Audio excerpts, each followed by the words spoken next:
So hopefully this works better. There's a second attempt today. If things go wrong, they keep going wrong. So let me pop up your chat and see if it works. It's rather frustrating because it used to be so easy live stream on YouTube, and they've changed some settings to make it easier. But now there are less things you can control. Obviously, I don't know. I hope the sound is okay. I'm just checking on her laptop, and I'm just waiting for her signal to go on with this practicing session, which should be a practicing session on Bach and not on YouTube live streaming. YouTube, okay, I see it's okay now. Much better tomorrow. Yeah, I really don't know what happened. I quit the live stream and I recorded a little bit through OBS, which is open broadcasting software. It's free. It's used the most for live stream on YouTube or Twitch or whatever. And the sound was really bad, so it has to do also with my laptop. Strange. Anya gives thumbs up, so we can ready to proceed. So, okay. Hello, time for elimination. Great to have you. Petstuba, okay. Many names I know from the chat, it's great. Leslie Roberts, KMG24. Somebody nobody cares about. Well, welcome here. We do care about you. The Piano Vault, nice to have you. And Megamech says I should respond to Piano Pad latest video on the double beat theory if you have time. I have time for that. I will prepare a response, and it will be one of my last responses to people who don't take the time to dive into my library of videos and just keep saying the same thing. But anyway, that's not the topic of today. We are going to play Bach. No tempo discussions here, maybe a little bit with practicing, because tempo is an important thing, regardless, metronome numbers or whatever. You have to find a balance in what you're doing. Angel Laraga Roman is here. Much better. Okay, the audio seems to be restored.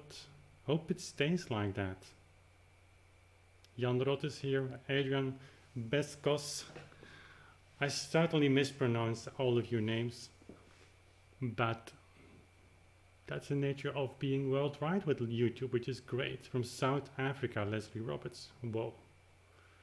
So if I'm right, I see some people from the United States, from Europe, from South Africa we have apparently. So it would be great to let Anya know in the chat, or me, where you're from. So what we're going to do today, I will read your chat from time to time. I hope you have a good time with each other, because it's great that most of you are revisiting these live streams. And when I'm practicing, you have a nice chat among each other, so you get to know each other, which is great. I will practice today Bach 3 Preludes and Fugues of the Wohltemperiertes Klavier, the G major, which is a rather new piece for me. I made fingerings for that, I think, the week before we went to Cornell University, so we played a concert there, which was great. The performance will be on YouTube soon. As soon as I get the recording, it's been recorded there professionally. Anya has videotaped it, so we can match both things together, and I can put it on YouTube. Then you will see for yourself that concert was great. I mean, I had a wonderful time. I was really focused, really concentrated. So the practicing sessions I had with you, the microphone is there, I should talk to that microphone, was really helpful. Beautiful audience, beautiful people, nice atmosphere, nice building, even where they put a nice clavichord built by Dietrich Hein, a German harpsichord and clavichord builder. So everything was really as we only could have wished for or dreamed for. So that was great. So the week before we went, I made the fingerings for the G major Prelude and Fugue. That's rather new. I've practiced that a little bit. Then this week I made fingerings for the G minor Prelude and Fugue, which is a really new piece. Only finished the fingerings for the fugue this morning. And the A flat major, if we still have time, is revisiting. So I have uploaded that piece 2 or 3 years ago to YouTube, And since I'm constantly working on finishing the World Tempo Clavier Book 1, to have it re-recorded as we did with the Bach partitas, still remember those? They will be out, hopefully, in December. We're keeping those deadlines, but there is so much to do here daily with Atlantic Sound, with everything that we're heading for the Beethoven year 2020. The piano is really close to its finishing state. I have some news on pianoforte, but that's not for today. Great news, by the way. It will be here in a few weeks, I'm sure. So we're preparing all of that, having contacts with musicians who reach out to me, want to collaborate on all we're doing. And in the meantime, I'm practicing the clavichord. It's being too little clavichord on YouTube. I am fully aware of it, and we're going to change that. But there's only so many hours in a day. So don't ever fear that I will forget about this instrument. It's my second wife, so to say, and I will never forget about it. Anya's listening, so I can say it safely. Say hello to some people here, and then we will take off. Kostas is here, it's great. So Kostas, projects with him coming up. Also for him, I have way too little time. Feel very bad about this. And he will certainly say in the chat I shouldn't, but I do. Because he has written beautiful music, large sonatas, but also revisited the six easy sonatas, which I still have to play. I mean, it's a shame. There are on my computer still not printed, but we will share that with you. That's a beautiful project coming up. And I have seen John Erskine. It's great. Julian Michael Mintz from Jerusalem. Wow. It's great. Western Canada, Czechoslovakia. Phil Grof. That's actually great. Okay, let's pour some Bach over this globe. Sometimes I have the feeling the world can need some Bach, some little bit more Bach perhaps. So let's start. I will shift microphones now, very tricky, so don't shut down this microphone and now you hear me through those microphones if everything is okay. If I don't see Anya appear through that door, I guess the sound is okay. So there we go. So you will hear me practice as if you're not here, which is basically the case. I'm not. You're virtually here. But I want to say just I will practice as I'm used to practice. So you will see me shift sometimes from tempo a little bit, searching for the right balance, taking some parts again. Maybe if there is nothing happened, then sometimes I will try to explain what happened or I just continue. We'll see. Okay, hope you have fun. And at the end, of course, and in between, I will read some of your questions. We still have time to chat a little bit. There you go.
second or the 1/3, 4th triad, the 3rd triad. I keep the second finger on the E, which it's a little bit weird to see, but it works. But I keep shifting to the first finger, which would make sense as well, but it makes it more difficult.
It's okay, I mean, maybe a little bit slower, a little bit faster, I don't know, but there's something missing. And I can feel it, but I cannot say what, so we try to find out. If it doesn't work, I just shift to the fugue, and then we come back to the prelude. That's how I do it. Sometimes you can chase forever a certain abstract focus or goal that you want to achieve, and you know it's there, but it's like you're blind or the door is shut. And you're very close, but it's not there. And just leaving it for 5 minutes or 10 minutes, it just can give you a little different feeling, and then suddenly it's there. So.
Maybe we come back to the original tempo, I don't know, let's see what happens.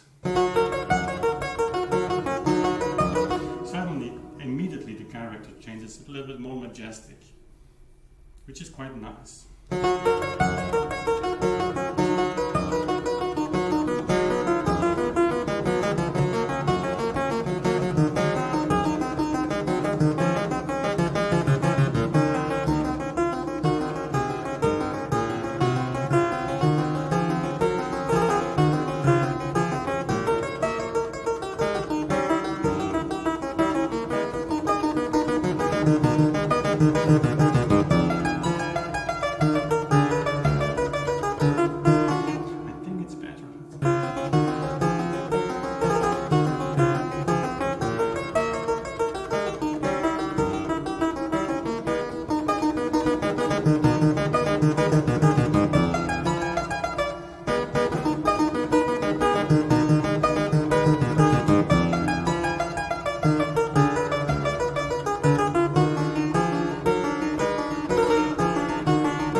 inégalité like the French do. But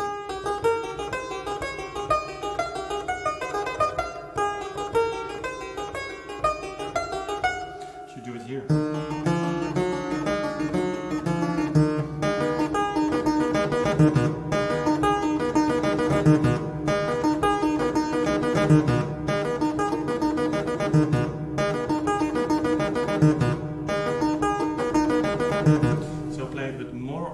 Arm weight makes a difference in the articulation, like this.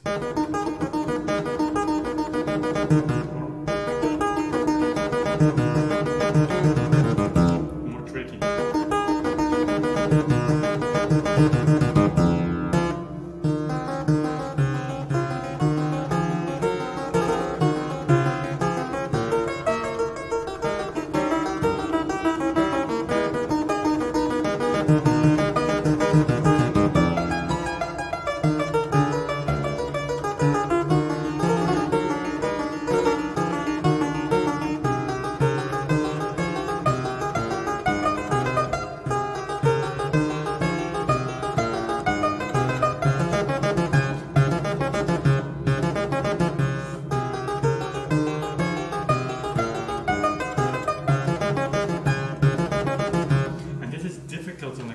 To have all these triplets really equal,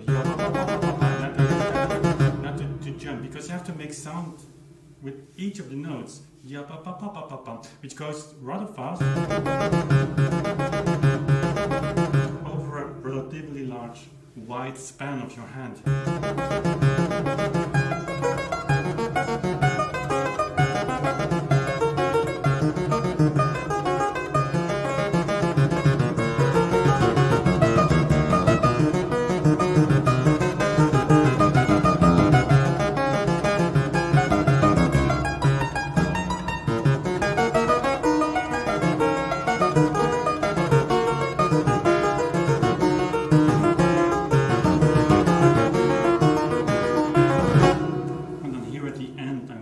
To hear these. So nice.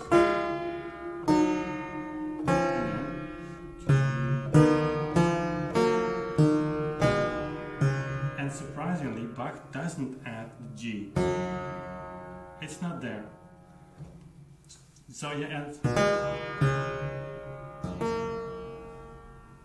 that's nice actually.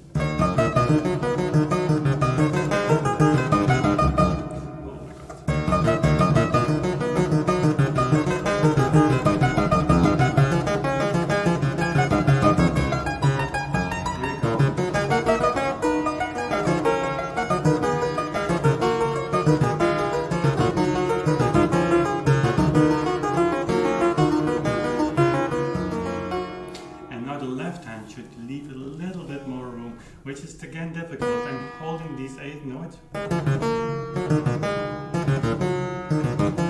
Of course you have to make sound.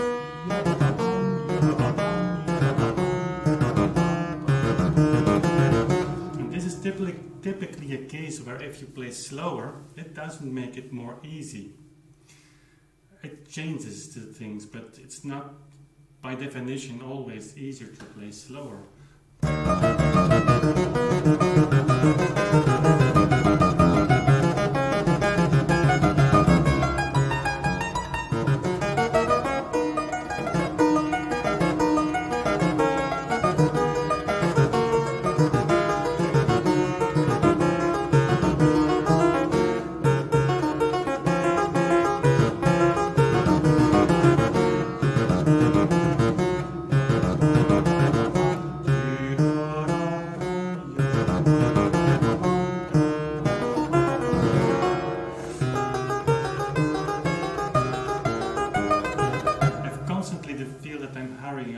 But at the same time I have the feeling that the tempo is right, so that's a difficult dilemma.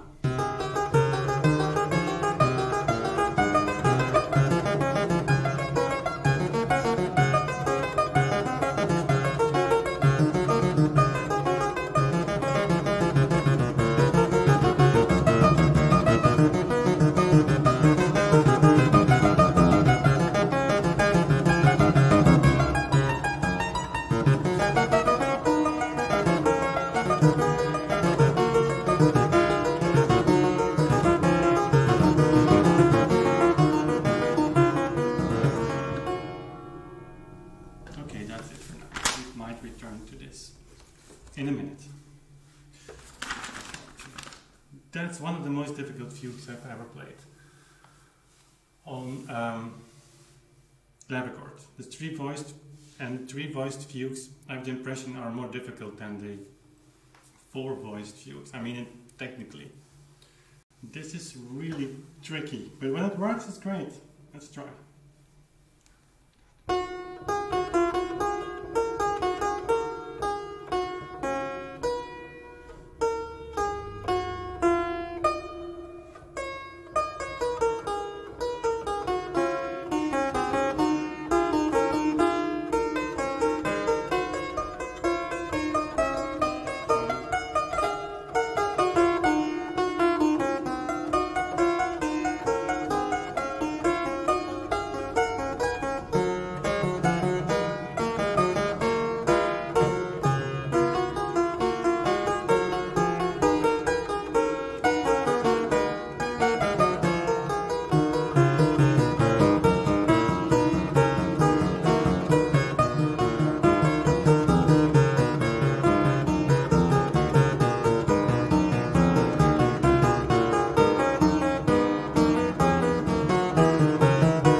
such a complex place here, where all three voices go one to another.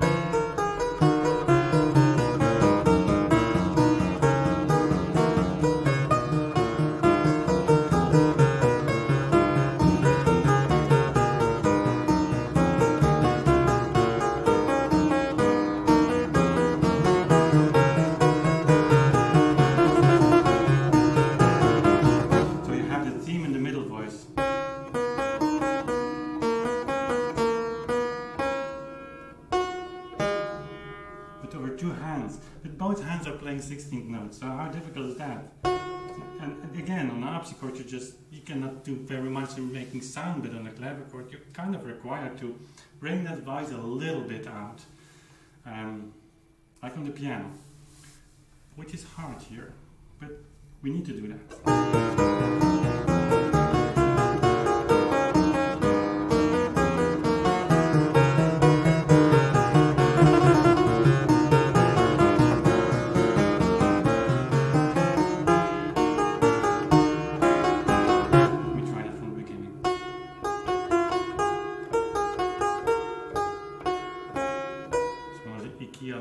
IKEA lights with two more weird things, so it's the live stream of the year, I think. So don't worry. The clavichord uses no electricity, so I will keep playing whatever happens here. So there we go.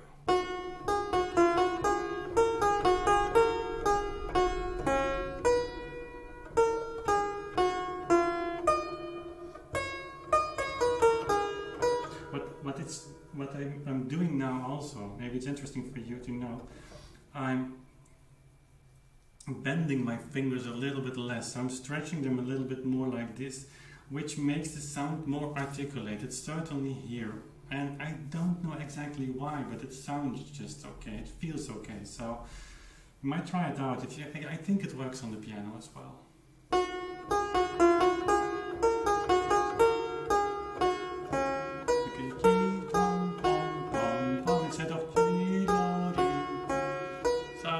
It's a choice you have to make.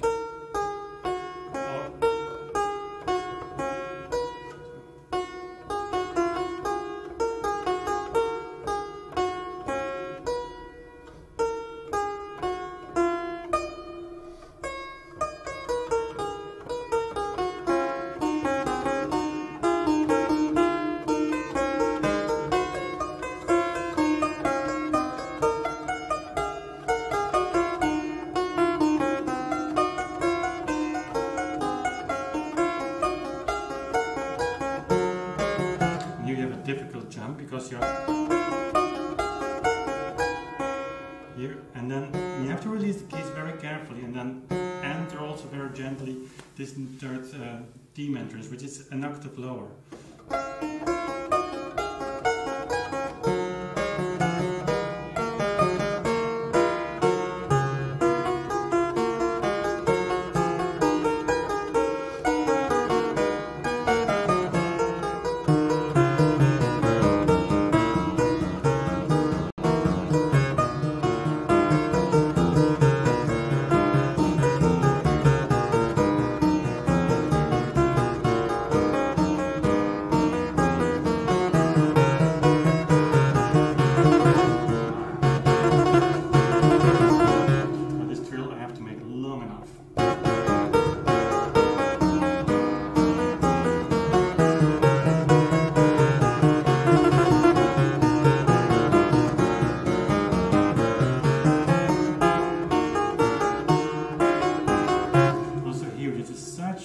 Nice moment where it appears as if everything is turned around suddenly.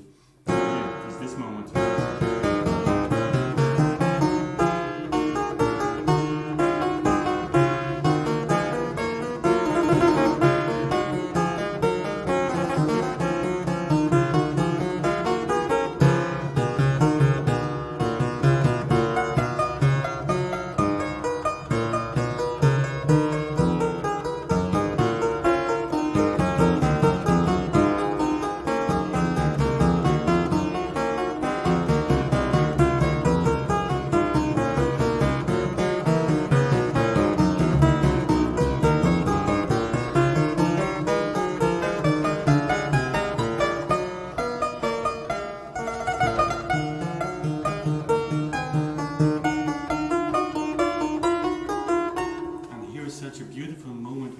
imitate a kind of second manual on the organ, where the left hand comes from a rather distance, which is nice there. It gives all the room to the right hand.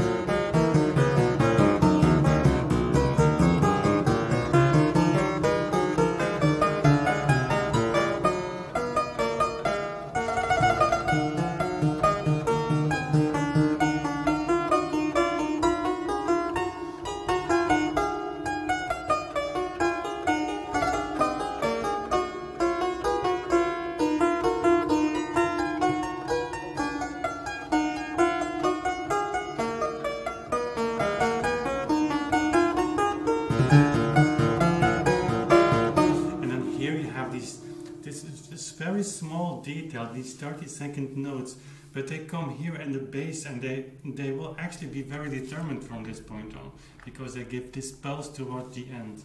It's like initiating a new movement there. It works really great, and it happens a few times.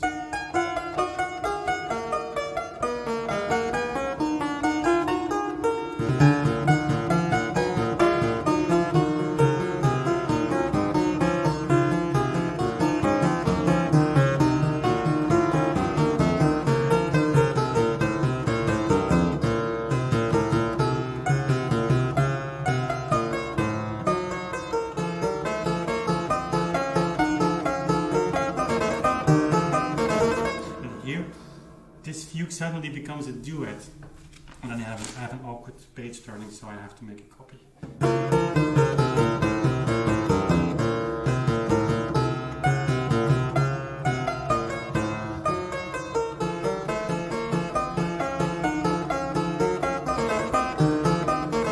Well, the 30-second notes must be very crisp.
Such a nice fugue. Oh, another Prelude.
Okay, hope you like that.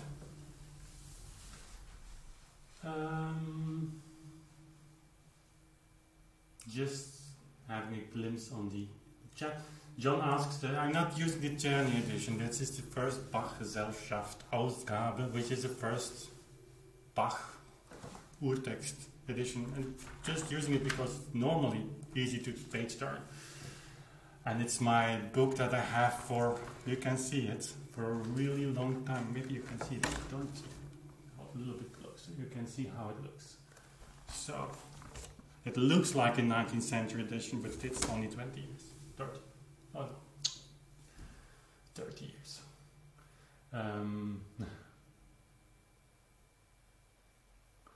So, okay. Let's continue with the G minor, which is a brand new piece. I'll try the Prelude first, which is a magnificent piece here on the clavichord. It's played, I've played this a few times. Now the fugue is brand new, so we're going to practice that as maybe as a closing piece for this session.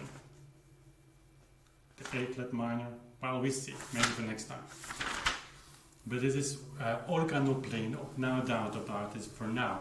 And with the trills, it makes it really lovely. Here we have a common time piece, and by the way, the Wednesday's video is going to be on common time versus cut time. I think it's an interesting topic too. If you're not familiar with common time, cut time à la brève, and cut time also in the meaning of mesure à quatre temps vite. Sounds difficult and complicated, but in fact it's really simple.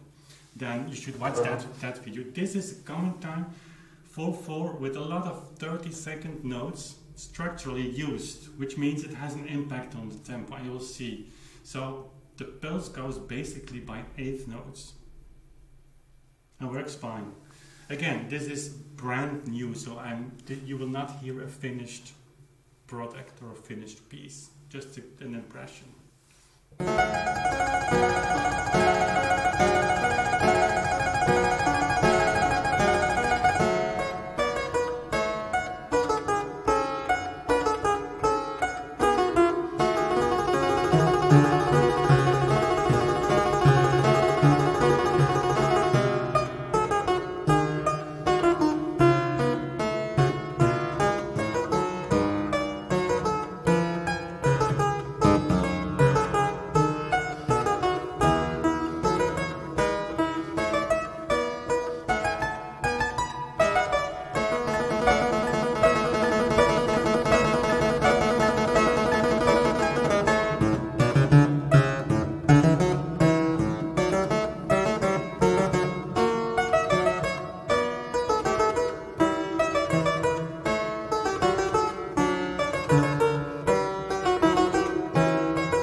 strong piece.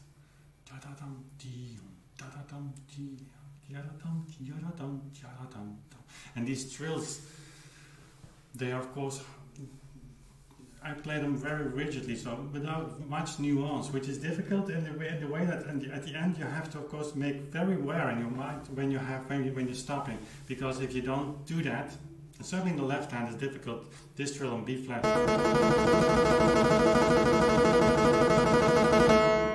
Either you play without Nachschlag, but then you have to end really perfect on the first beat, which is really tricky, or you make a Nachschlag. But then again, you have to rhythmically correct, but it works really powerful, I think.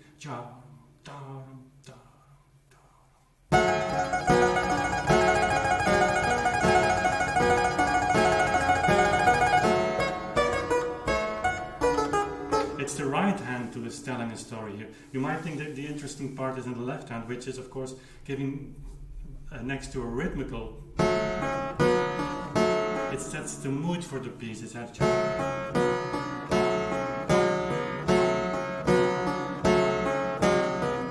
But here the story starts.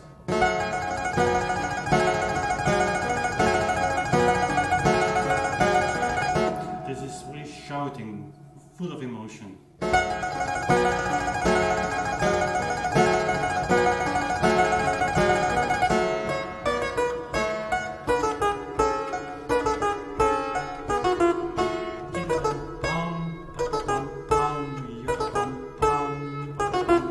Those are the main accents. The G is just there for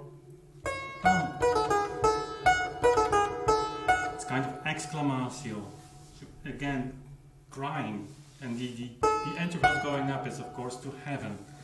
It's yeah, how to say that in English.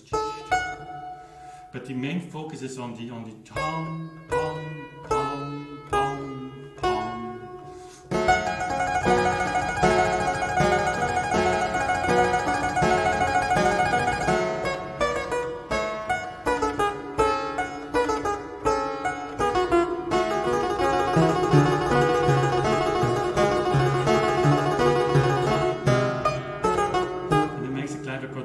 Great here in this piece, because you can make these syncopations so much more powerful by playing them over the top. In fact, what I'm doing,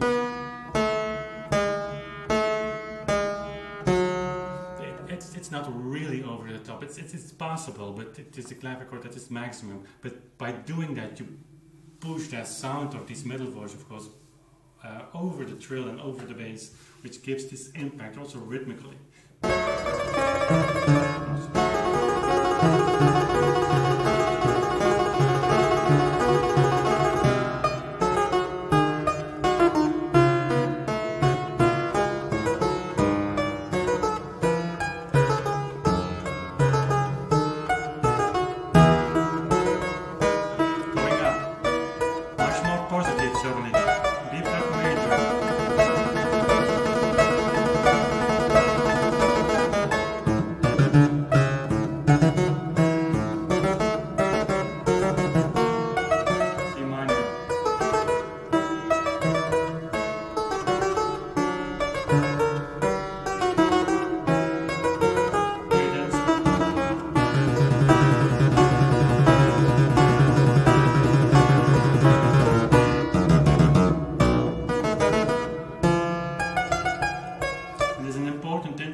Down to earth. It's like pulling everything that's in the heaven to earth, trying to do that, but then suddenly this interval, which it's not a very nice interval, and certainly not in Baroque music or in later music. Diminished fifth is pain, sorrow.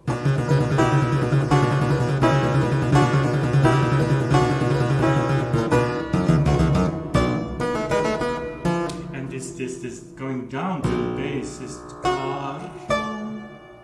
it's the exclamatio again. A small sixth, or this sixth anyway, is a cry for heaven. So it goes down and up in the same. It's just this amazing piece.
clavichord sounds great as well.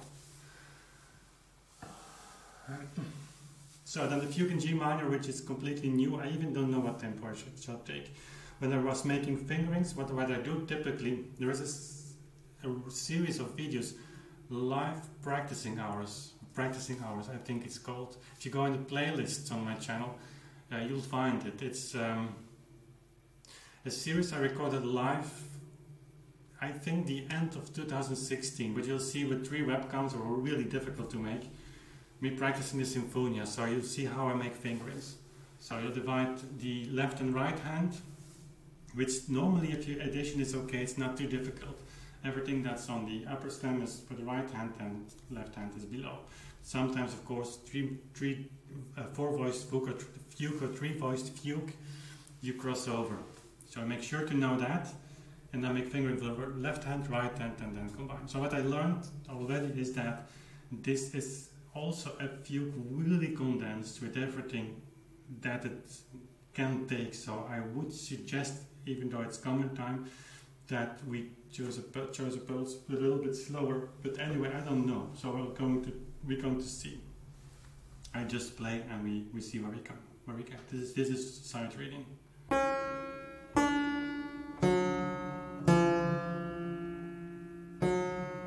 Again, of course, rather slow, I think.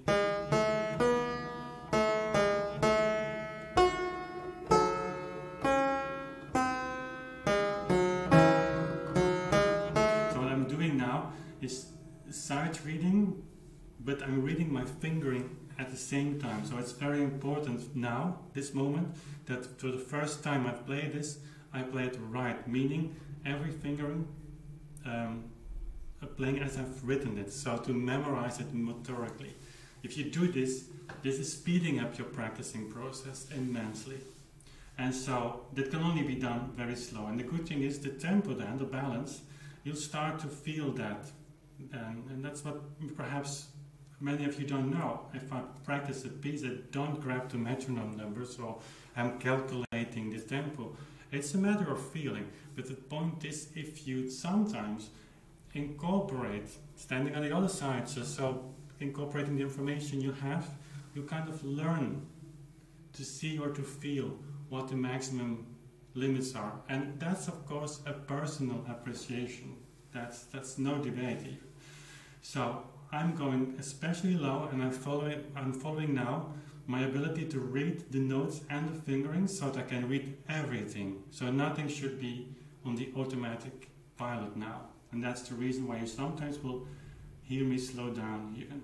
It's a matter of eye-hand coordination now. It's the brain who can make you play faster and make sure that if you are nervous, you can even play hopefully the right notes. Like the E-flat minor fugue I played in Cornell.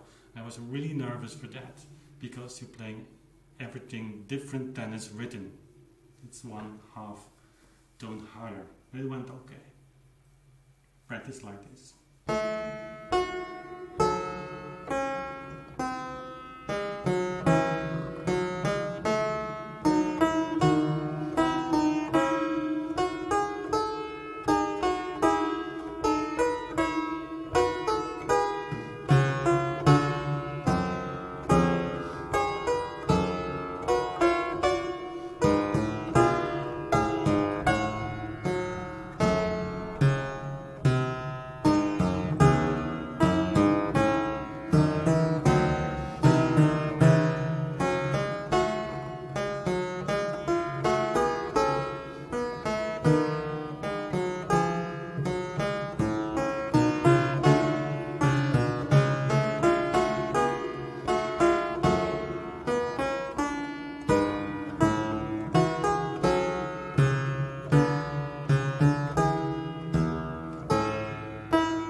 complicated here. The voices go really wide, and then you have these middle voices that somehow we have to take care for them, right?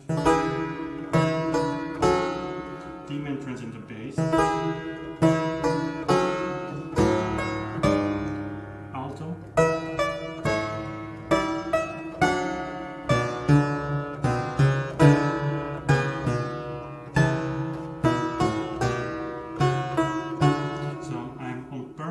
Not trying to hit the notes on time. I want to read them before. I have to go through that filter, which makes the process quite difficult, but it's really beneficial.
The piece is running really fast. It can be because it's new for me, it can be because it's meant to be slower. That's something, if you play a piece for the first time, even if you know the piece, obviously we've all heard these G minor fugue once or twice or even several times, but if you play it for yourself for the first time, you will see that everything is fresh. And be aware of those signals. Don't try to imitate what you've used to hear. Listen to and listen to what happens into your system. So now I have the feeling this is going fast. I don't know, it's because I'm reading or because the notes are suddenly running fast in 16ths. We see that's something that you only can discover over a longer time.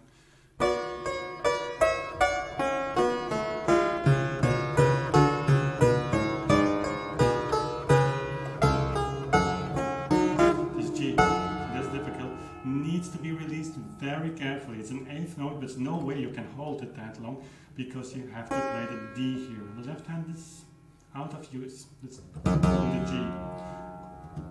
So spoiling a high G like this, where the piece really becomes too high, comes to a high point, cantabile. The G needs to be finished nice, whatever it takes. Even with my nose, I would do that. Let's not do that.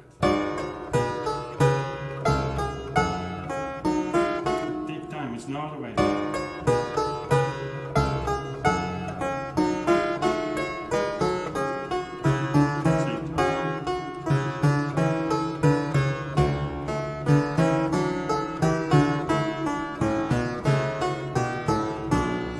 This is so nice what he's doing here. So in the left hand, it doesn't close like you would expect. But he emphasized the importance of the E flat by going an octave lower, and by doing that also having this diminished, actually 7th interval. And then the same, and then with these chords.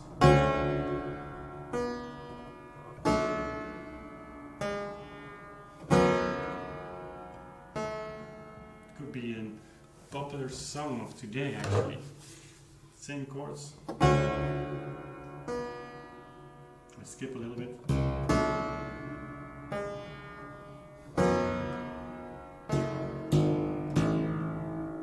Again. Exclamation. It's so important to see these intervals. They were of great meaning to them in the Baroque time. And later, I mean Baroque time. We say Baroque, but that wasn't the term they were using. It's in the 18th century.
because it's through this fugue and this prelude actually, yeah, whole temperature clavier.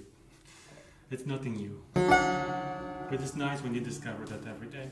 How privileged are we to be able to do that? I mean, just take this book and practice it, play it, and be amazed.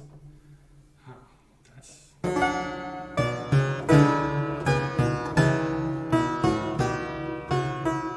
By the way, this is the same counter or theme that he uses it as he uses in the fugue in C major.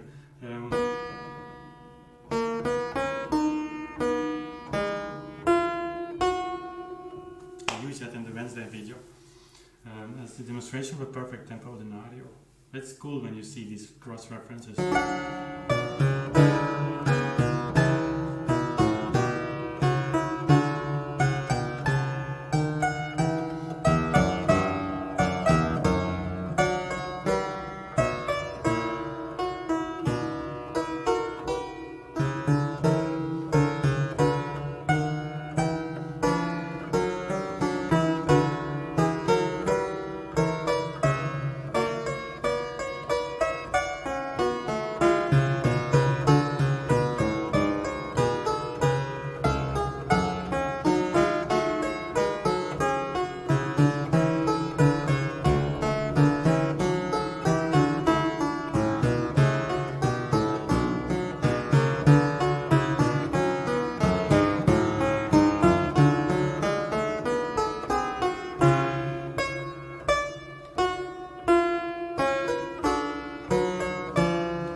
Not so bad. So that happens sometimes and you feel, well, this kind of works. Sometimes, often actually, a few days later you think, not really. But then try it again. So if you have that feeling, try it from the beginning in the same tempo. Very slow tempo denario now.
switch microphones. I think it's 6:15 and been practicing more than an hour. I think it's okay. The A flat major we will do later. Just this G minor fugue, let it hang a little bit in our heads and just develop. So typically for me, and that might be strange, but it works like that. If I stop practicing and after a while doing something different and I kind of become aware again that this fugue or this piece that I was working on is still sounding in my head without me consciously knowing it, then I know it's on the right track because it develops. If I then sit down again on the instrument, it will be a different piece. But this is really, really, really, really, really great, and playing Bach is so rewarding. Well, the Silva from Brazil, so we have people from South Africa, from Israel, I thought at the beginning, Europe, obviously, United States. That's great. So the chat is a little bit delayed now because I had to restart. If you joined later, I had to restart the live stream due to technical things here. And it appeared that the technical team was already housed not anymore here, so I had to do it myself, which is always the case, and I didn't know how to fix it, so we had to restart the live stream. And normally I have switched the delay to very small, but now it's 20-30 seconds. So if you would like to have something, ask about these Bach things or something else, I'm here, just going through your chat a little bit now. And I know might have some questions that you've asked. So don't hesitate to put it in the chat now. Doug is here, John. Always great to see you guys. Okay, practicing slowly is, yeah. The whole purpose of the online course I have on basic keyboard techniques is, and I will devote more time to keyboard techniques. It's just with this tempo research, with taking up so much time, it's so important also for the preparation for the Beethoven year. You've seen all the things that happen when you just touch a little bit on iconic music, so to say. So we have to be theoretical very prepared when we come out with Beethoven, complete Beethoven. But releasing the keys, arm weight, the way you sit at the keyboard, it's all in that course, but it's also the way you practice. It's happening here. That's the machine, that's the computer, that's unbelievably fast. I mean, all computers connected probably are not even a percentage from what we can do. It's amazing. So we have to make use of that power. And that's by practicing slow, but thinking very fast. So trying to read, trying to be aware of as much as you can, much information, knowing that when you perform the piece, you have to let go of certain elements. You cannot think on this is second finger, it's written there, you can see it, or you can memorize it, but a lot of things need to go on automatic pilot. But it can only happen when the input is right. The same with playing fast. It is just a brain thing. Of course, you have to practice a little bit your fingers, but that's not the main part. It's the motoric reproduction that you do. That you need to train. And ironically, to do that, you have to practice slow. Okay. There's something written in Russian, I think, and that's strange because it's my second best language, but I forgot about it. So I don't know. If you could say it in English, I could try to read it. Well-tempered one. Did you say that you wrote the fingerings based on your experience with symphonias and then you sight read it? Well, it's a system of fingerings that's, well, I've learned that in Amsterdam with Jacques Nootmessen, trying to find a fingering that works without substitutions or too much. Quite carefully, every time your hand is in another position, you write your fingerings, and it's rather extended. I like to have it like this. You see, there's a lot of fingerings actually there, and certainly in a complex fugue like this, I like to try to find the same fingerings for same motifs And not using the first finger on the fifth finger on the black keys, here the upper keys, the white keys here. But the symphonies are, there you can see in these practicing hours how I make my fingering, if that interests you. Not all of the sessions because it takes a long time, so, but I think the first 5 or 6, go through the footage, the material, and you will see. And then when you have prepared your fingering very carefully, the thing will happen next is if you practice a little bit slower than you might be able to sight read it already, then the input of the fingering is connected to the notes, and that makes it so much easier to practice. So, frankly, the people I teach seldomly do this, and that's the first thing I tell them to do. Jonas, if he still is in the chat, he can confirm this. Making fingerings is a boring process. I hate making fingerings, but it enables you to analyze a piece much more. What are the motives? What are the theme entrances, so that you know where you can replace your hand. Don't use substitutions unless you really need to, but here I have only one. And so you get insight in the piece, and by applying the fingering and studying the fingering as well, the practicing sessions go much faster. And then the last thing is, if you've made your fingering and not played the piece for a while, years, you take it back for a concert, and in 5 minutes you're back to the position you were when you left it.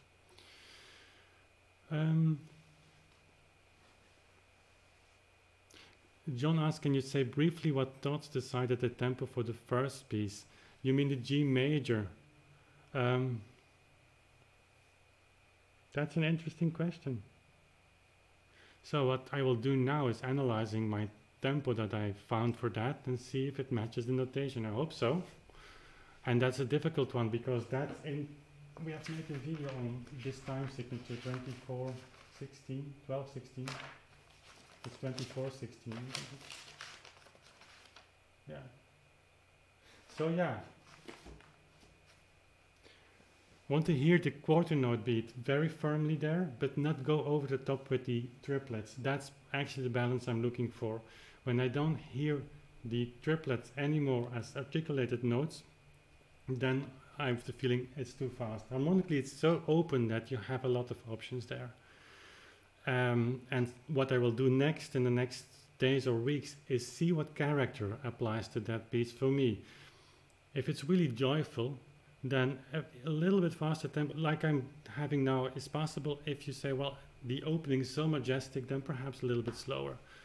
So I know that's not as a concrete answer as you might have hoped for, but that's the way I'm working through these pieces now. Who's your favorite composer? All composers. Let's be happy that we have them. If I play Bach, it's Bach. If I play Beethoven, it's Beethoven. If I play Mozart, it's Mozart. If I play Costa's music, it's Costa's music. I mean, you should be thrilled by the music you're playing. But I don't have a real favorite composer. Mahler, really love Mahler. Debussy, Ravel, you know. So, time for elimination. Can you believe I read the subtitles to all you said? Past an hour of boring. Okay, it's great. I didn't know the live stream had subtitles. That would be cool. Yeah, YouTube is developing, but the live stream sessions, live stream technical things, they should fix that. Or I don't see anything I should see.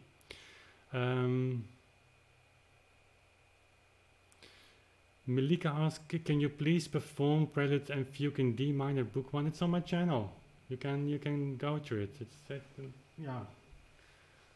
It's on my channel, so you'll find it. There are, well, 14 Preludes and Fugues on my channel. And I will have all 24 of them, and I will re-record them then to be released on CD and vinyl.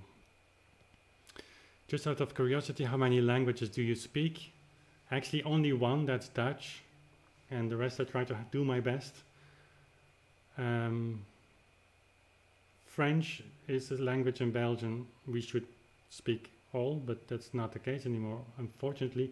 But I understand French rather well. I can help myself. German, the same thing. So, okay. Anya is already there. The Russian was really a joke, yeah.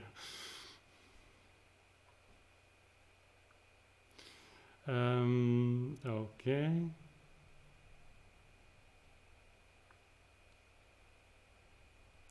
Some quick works on the clavichord. Well, you'll find some on my channel.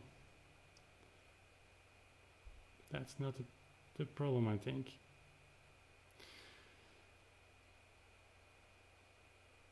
Yeah, okay. Well, the chat is a little bit delayed. Anyway, I hope you like this practicing session, and if you want to see more of this, it's a great way for me to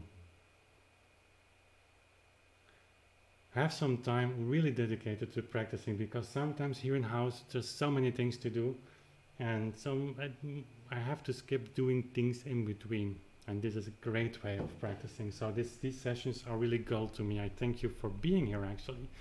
If you're still here, or if you watch the replay of this live stream and you've not already subscribed, then I would love to have you subscribed. If you are in the chat right now or in the live stream and you want to have notifications for this, there's a bell icon. Click on that and you can set notifications for the live streams. Normally that should work. YouTube is not sending out messages to you when I publish videos or live streams. A little bit more the live stream, so if you've been here on the live stream, the chance is big that the algorithm remembers you and will send you a notification. But make sure, if you want to be on with us here live, then the bell icon is what will make sure you get the notification. Planets in the future, Nathan asks, that is Beethoven, and Bach, and Mozart. Well, I miss Mozart. Haydn, I miss Haydn as well. C.P.E. Bach, finishing the Württemberg sonatas. Oh my God, so many things to do. But we have to focus on the Beethoven year 2020. I'm preparing some cool projects, perhaps with colleague musicians, on Chopin and Liszt. Schubert Winterreise is coming up. And there was a very interesting project going on there. So I cannot share too many details. Building the recording studio is, oh my God, a major project. I fortunately have a wife like Anya. She's cool under all these stuff, but sometimes it's really a lot. Just finished a subsidy file for the Flemish government in 2 days. Due date was 15th of September, and we did it actually. So it's a great teammate, Anya. Okay, so, and to end with, really, there are some of my patrons here in the chat, and I thank them also especially because they are supporting the channel to patreon.com. There is a link below. Just if you would like to have a little bit of time and have a look, it would be wonderful. Even from $1 a month, we have 80 people now there, which is mind-blowing, and they support the things we are doing in a way they perhaps can even not imagine. It's such a backbone for the things we are doing, and it pushes us forward. So I'd appreciate if you would have a look there, but no problem. Otherwise, everything we do on YouTube will remain free forever. It's such a blessing and a privilege for me to share all of that with you. So thank you for watching, and we see you hopefully Wednesday. Not live, but with the video on common time and cut time. Okay, see you then.